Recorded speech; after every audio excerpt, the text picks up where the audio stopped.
Well, welcome to week 2 of Trials to Triumph. Super excited you guys are back. I have a couple people that were here last week, and I'm glad to have you back.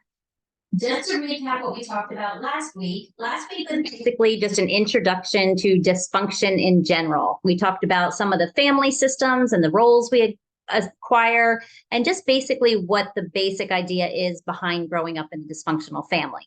This week, we're going to talk about the dreaded topic of boundaries. We all know that boundaries are hard to keep, hard to make, hard to enforce.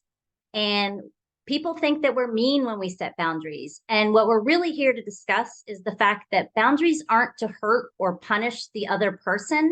Boundaries are here to protect us, to keep us safe, and to keep us and our well being moving forward and being positive. I know a lot of people are like, boundaries, what the heck is a boundary? But boundaries were put in place naturally. If you think about a baby, what is the very first thing that they say? One of the very first words a baby comes up with before you even a year and a half old is no. You tell them to do something, and what do they say? No, no, no. And it's not that they're being defiant. It's not that they're being mean. It's not that they're being a spoiled little kid. It's that we're put here to have our own identities, be our own people, do our own thinking, have our own thoughts. And that's how we're born. So that becomes a natural reaction to say no. But what happens? What happens when that baby does that as a child?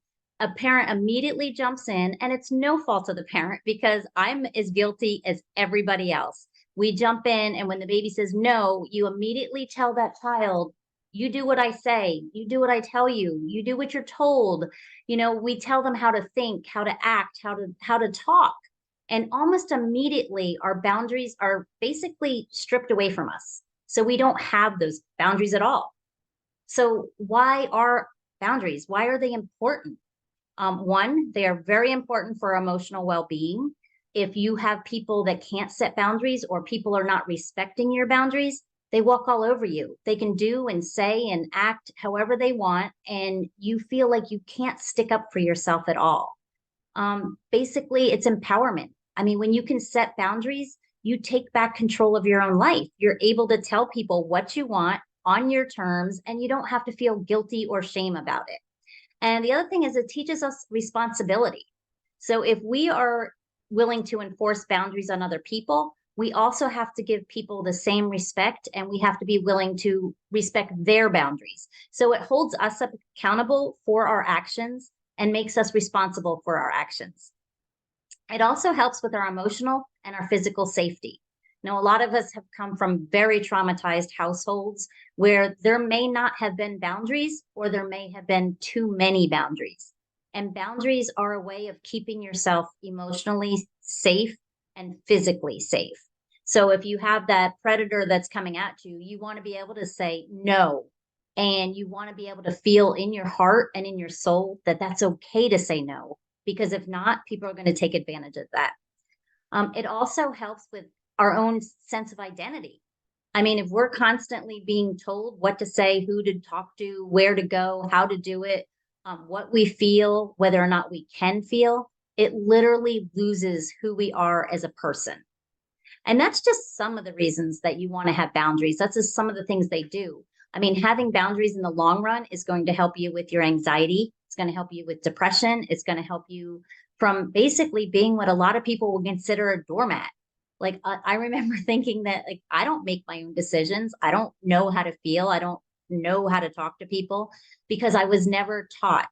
Now, I do have to tell you, there are two different extremes to boundaries. So there are people that grew up that had zero boundaries. That's where I fell into place. My parents did not say no or yes or let us establish our own boundaries. It was basically just a free for all. It was literally do what you can get away with, and do what you had to do to protect yourself, do what you had to do to stay safe, but nothing was written in stone, nothing was concrete, nothing was consistent at all. And then there's the other extreme. There are your hyper boundaries, I call them, where everything is rigid. You might have to be, you go to church 6 times a week and you're told what to sing and what to believe and what to think.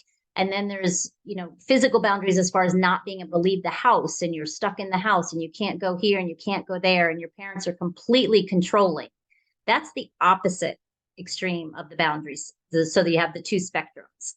Want to talk a little bit about the types of boundaries, because I don't know about you, but when people first said to me, you have to set boundaries, the only thing that used to keep popping into my mind is I'm a people pleaser and I don't have boundaries. So when I want to say no, I say yes. But there's so much more to it. There's so many different types of boundaries. There's your physical boundaries, which I'm sure you all have them. You call it your personal space. So mine extends out about my arm length. So if it's a stranger and someone comes a little bit closer than that, that is invading my boundary. So you probably have in your mind right now, I mean, take a second and think about it. Like, what are your personal boundaries? Like, I don't like hugging total strangers. If I just met someone for the first time, I'm not going to let you in that personal space. And you have every right to say, get out of my personal space. That's my boundary. The next one is an emotional boundary. That's basically people telling you how you feel or how you think, or not letting you express yourself or talk about your emotions. Those are your emotional boundaries. Then there's time boundaries. That's people respecting or disrespecting your time. Your time is very precious. And when you don't have good time boundaries, that is where you get burned out, you get fatigued, you get tired, because people are constantly putting pressures on your time and you keep saying yes and yes and yes. Um, I'm just thinking how many times my plate has filled up because I keep saying yes and yes and yes, and just taking up more and more of my time, which is my time, but I'm willing to give it and give it and give it, and then I run out of it. So it can be pretty overwhelming. Then there's your spiritual boundaries. And we touched on that just a little bit about some people that were, forced into church to believe this or that, or taken out of church and not allowed to believe this or that. And your spiritual and religious boundaries are definitely something that is near and dear to you and should never be forced on someone. Just everybody has their own belief, everybody has their own belief system, but you have to decide that for yourself, what your beliefs are and what your boundaries are with that. So I don't ever believe in telling a person, don't say God bless me. I'm like, what do you mean don't say God bless you? That's what we do in our house. We say God bless you, and just things like that. Like those spiritual and physical, or spiritual and religious boundaries are sacred to me, and they should be sacred to you as well. The next one is the sexual boundaries, and that kind of speaks for itself. That is where a lot of people get into a lot of trouble. If you've ever been dishonored, I guess you could say, and not allowed to hold strict to those boundaries, it really causes a lot of problems, and it causes a lot of problems in your safety and your self-respect and everything else. If you've gone through abuse, especially as a young child, you literally didn't know anything about those boundaries. You didn't know you could take care of yourself. You didn't know you could speak up for help. You didn't know you could ask. I know a lot of people that I've talked to that have literally been at the whim of other people disrespecting those boundaries. And it's not just necessarily a sexual thing. It could just be a hand on the shoulder. It could be going up behind you and grabbing your waist. It could be any of that stuff that you do not respect. And again, you have every single right, 100%, to honor those boundaries for yourself. In the long run, you will be so much happier. I so promise you. So basically, what happens without boundaries? We run amok. If you have been traumatized in the past, a lot of what lack of boundaries will do is actually set you up for circumstances and situations where the re-traumatization happens over and over again, because you're not saying no. You're not learning to say no, and you're not stopping the cycle. The other thing is you have a loss of self-worth. If you've never been able to stand up for yourself or tell people what you want to do or be your own person, you start to lose that identity and you start to lose that self-worth. So eventually, after people tell you, I mean, even if it starts as a young child and you're constantly being told, no, this is what you think, this is what we say, this is how we act, this is how we feel, you literally will lose your sense of identity and who you actually are. The next thing, and you will see, is that we all talk about codependency. We're actually going to talk a lot about this next week. But what happens when you have a lack of boundaries is you get sucked into sometimes codependent relationships. Now, I know, like I said, we're going to delve on this a lot next week, but basically in codependency, there's 3 steps. There's your idealizing stage. Now, this is coming from the person that is causing the codependent or toxic person that is causing the behavior. So there's your idealizing stage, which is where they're kind of grooming you. They're doing everything they can to be that perfect person so that you love them and you goo and you ah, and it's kind of like the honeymoon phase of a relationship. Now, people that want you, that are going to turn you into that codependent person or that toxic person, they spend a lot of time real quick in that honeymoon phase so that you do things like sleep with them or do things that you don't want to do or give them favors or move in with them. And you break all of these boundaries, even if it's something you don't believe in, just because you don't know how to set the boundary. Well, then they move on to the second stage, and that is the devaluing stage. So that is where all of a sudden they were super sweet in the honeymoon phase. Well, now that's over. Now they start with the little snarky comments and the devaluing you and turning the relationship turns toxic.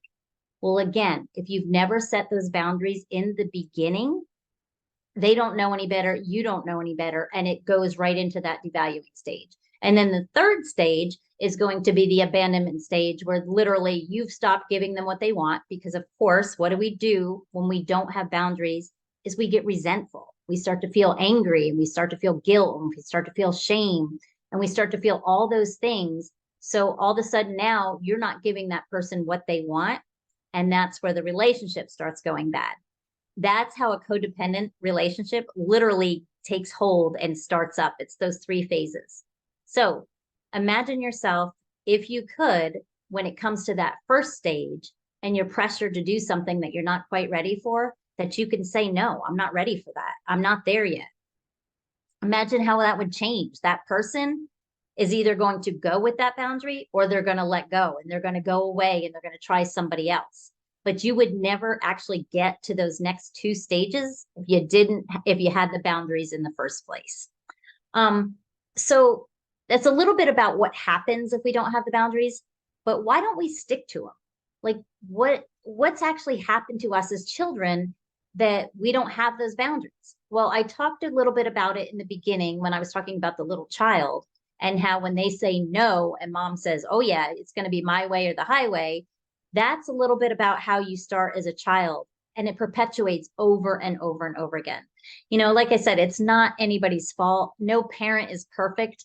And even the parents that I consider good parents still do this to their children. We are literally a society and a culture that immediately takes that freedom and that authenticity away from a child by telling them what to think, what to act, what to do, how to feel. It's kind of sad. But that's really how it starts.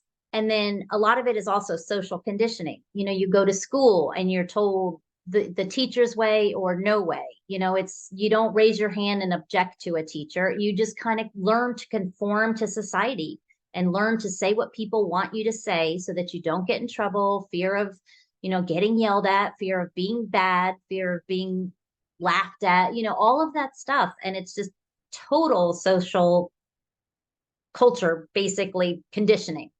The next one, and this is very, very prevalent with people that have grown up in a traumatic childhood or with addiction, is a big one. Any kind of narcissistic parent, any kind of neglect. We tend to grow up being that perfectionism is what we strive for. We are basically told and shown that our value is based on our actions.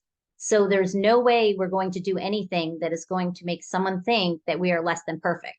So we literally continue over and over again to do things that we don't want to do, but we think that others want us to do. So we just keep doing it. And I know a lot of people are like, well, how does that go back to perfectionism?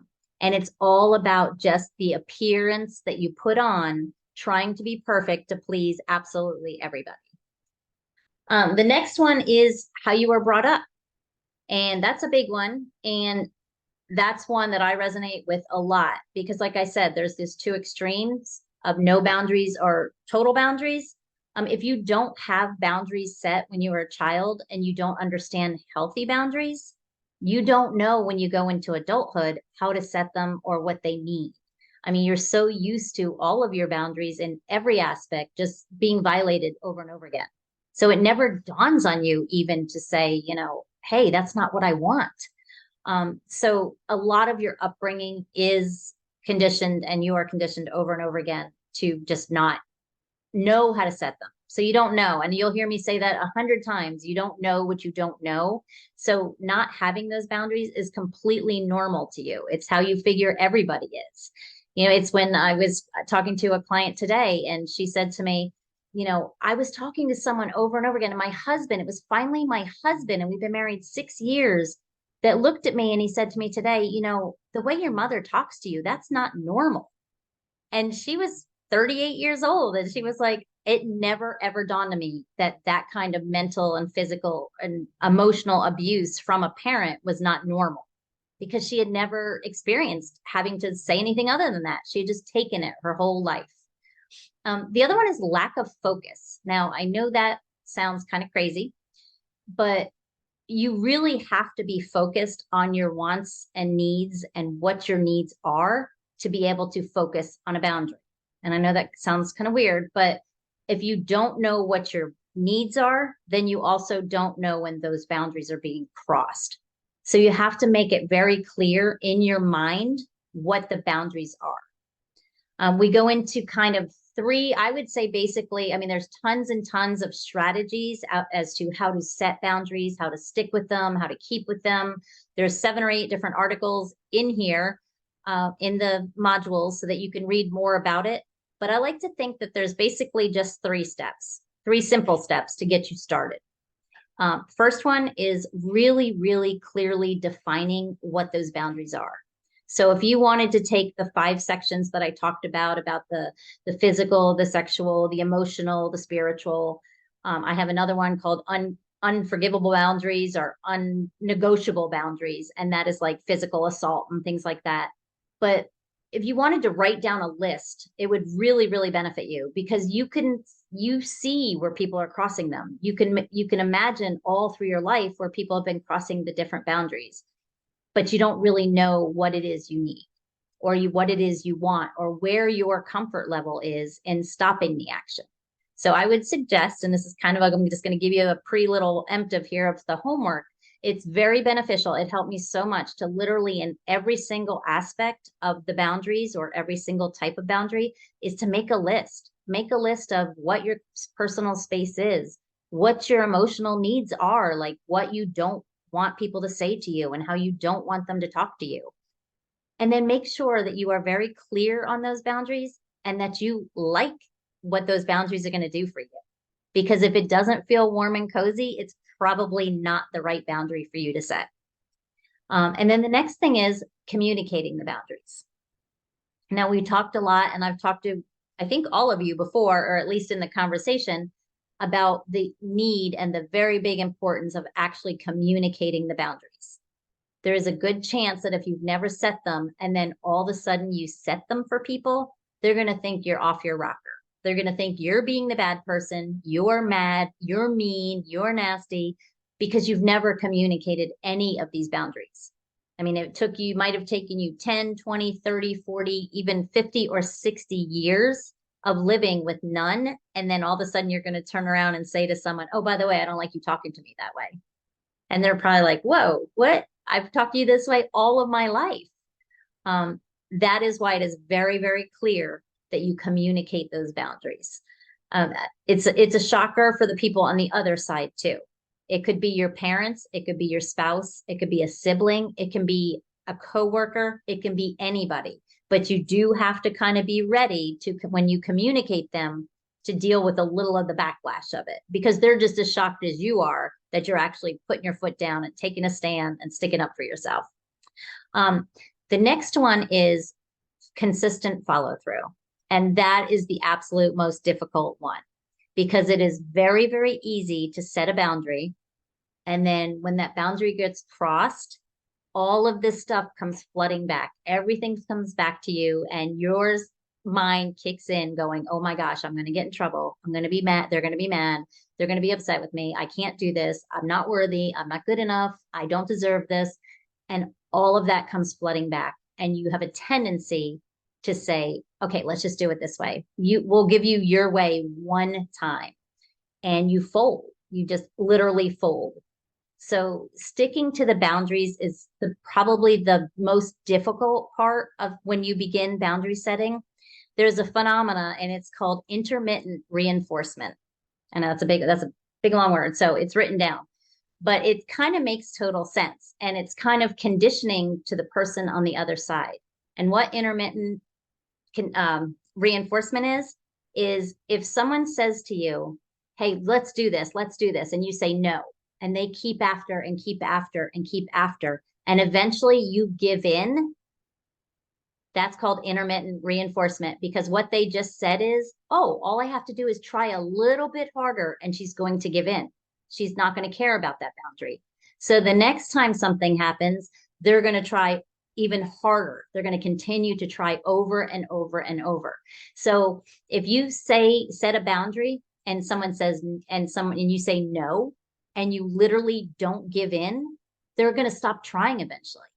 But if you say yes after 6 tries, then the next time, it's human nature. They're going to try 7, and then they're going to try 8, and they're going to try 9, and they're literally going to try until the very first time you say no the first time. So that is why it's so important that you set those boundaries and that you actually stick to them, because we can all set them, but if we're not sticking to them, they really don't help. The next thing, and I know someone asked me a couple weeks ago, and they said, well, what if you seem unsafe? Or what if the boundaries seem threatening, or you're afraid that there's going to be repercussions from the boundaries? The best thing I can say is stay very calm when you set the boundaries, communicate them clearly, and do it with empathy. Don't just snap back at them because I said so. Again, that goes to the parent thing. Well, when a child says, well, why? You say, because I said so. But mommy, I want to. Well, it doesn't matter what you want. Though that's just a quick reactive comment, and that's going to make them angry. So if somebody comes at you and you set a boundary and they don't like the boundary and they challenge the boundary, be very calm, be very clear, but also be empathetic. I understand that you don't like this. Tell me why. Try to get them to talk to you. Try to get them to explain to you why they don't like the boundary, or, maybe you could compromise. Maybe you could meet them in the middle, but you don't want to give up that boundary. I'm not saying cave, because that goes back to the worst thing you could do. But you want to be empathetic, because sometimes there is going to be some anger and some kickback from this. The other thing is, like I said, is negotiate when it's appropriate and only when it's appropriate. So if you want to do something and he wants to do something else and you're saying, no, I don't like that. Well, maybe you could find something and meet in the middle and kind of find something halfway. There's going to be some kickback. Setting boundaries is a very uncomfortable thing. It's, like I said, I don't know whether it's 1 decade or 6 decades that you've been doing the non-boundary setting to begin with.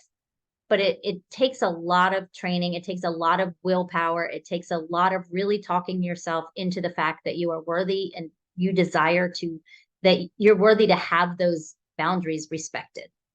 And really, honestly, just consistency is the key. The other one is, if you can't and you're not finding a way that you can see that you can get support or that you can get through that boundary, you might have to, and this is kind of a last case scenario, is reevaluate that relationship. I mean, what it goes back to, all in all, is it goes back to the fact that you are worthy enough to be able to hold yourself accountable, to be able to have boundaries. Like I said, they're not there to hurt that person. They're there to help you. And if they can't respect those boundaries, you're not asking them to change. Setting a boundary is not saying, I want you to do things the way I want you to do them. And I want you to change. What it's saying is, this is what I expect, and this is how I want to be treated. And if you cannot do it that way, then we're going to have to renegotiate, and we're going to have to rethink about the relationship in general. Because all in all, every good, healthy relationship, they do have healthy boundaries. And you have unhealthy boundaries and you have healthy boundaries. So every good relationship needs those healthy boundaries. And if you find someone that is not allowing you or pushing you to the point that it's giving you stress and it's giving you anxiety, and I mean, it can literally destroy your mental health and your physical health, just the stress that not being able to stand up for yourself causes, then it might seriously be time to reevaluate that whole relationship. And that's, of course, a last case scenario because we always want to try to make things better, not worse. Um, like I said, it's all about just asserting yourself. It's asserting yourself, but doing it with confidence and doing it with self-compassion, self-care, and self-love, because we all deserve to have those boundaries and we all deserve to have them respected. And the last thing I really want to go over is just the fact that if you've gone this long without boundaries, you're going to need some guidance. You're going to need some support, and you're going to need some friends to walk you through it. So we have this group, we have your group, you have friends, you have support groups. We can get you resources, whatever you need, but you definitely want to have camaraderie in this and someone on your side to help you not only one, believe that you are worthy to set the boundaries and worthy to instill them and worthy to uphold them, but people that are there to help you do that.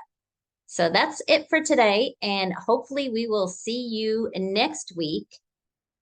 And next week, we're going to go into relationships, and we'll be talking more about relationships, and we'll be talking more